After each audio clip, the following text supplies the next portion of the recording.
It was a miserable, dark, rainy day as Jan van Hunks, a retired sea captain, made his way hurriedly up the slopes of Table Mountain. He was in a rush to escape the world, to feel at peace, far away from his nagging wife, to enjoy smoking his pipe as he transported himself back to his younger days aboard his ships before he settled in Cape Town sometime in the 1800s. He had found the perfect spot to disappear into the mountain, where the world would forget about his existence as he solemnly took puff after puff after puff of his old faithful pipe. He knew this had become his sanctuary, this spot that would later be known as the Devil's Peak. As Van Hunks settled into his usual place, his mind drifting away with the curling smoke, he heard the crunch of footsteps approaching. Annoyed at the intrusion, he turned to see a tall, cloaked man making his way toward him.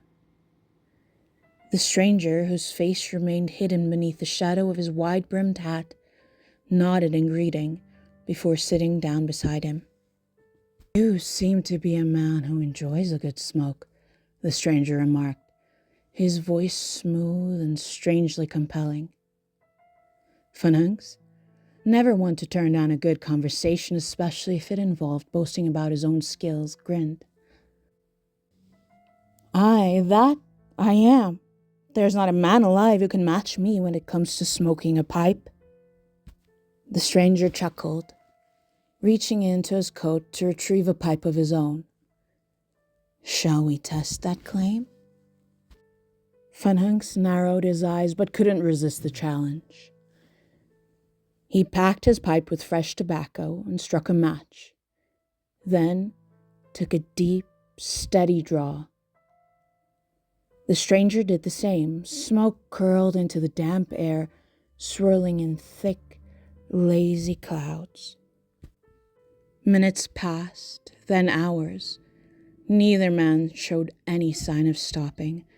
The air grew thick with smoke, wrapping around them like a storm cloud.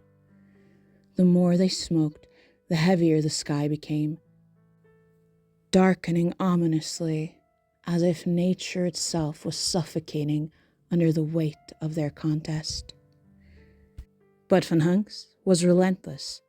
He puffed and he puffed, refusing to let up, his years of experience giving him an edge over his mysterious opponent. Hours turned into an entire day and then another.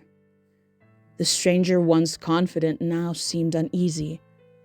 His pipe burned lower and lower, his puffs becoming less frequent, his movements growing sluggish. Then, at last, with an exasperated huff, the stranger flung his pipe to the ground. "Enough!" he roared, his voice crackling with fury.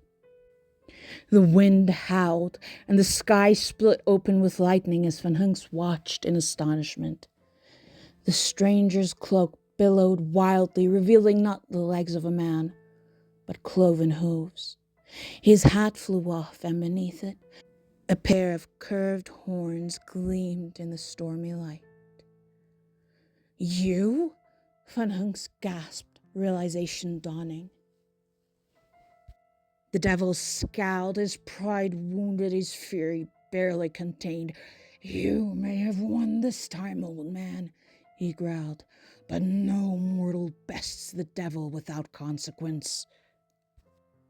With that, a deafening clap of thunder echoed across the mountain, and in a flash of fire and smoke, both Van Hunks and the devil vanished, never to be seen again.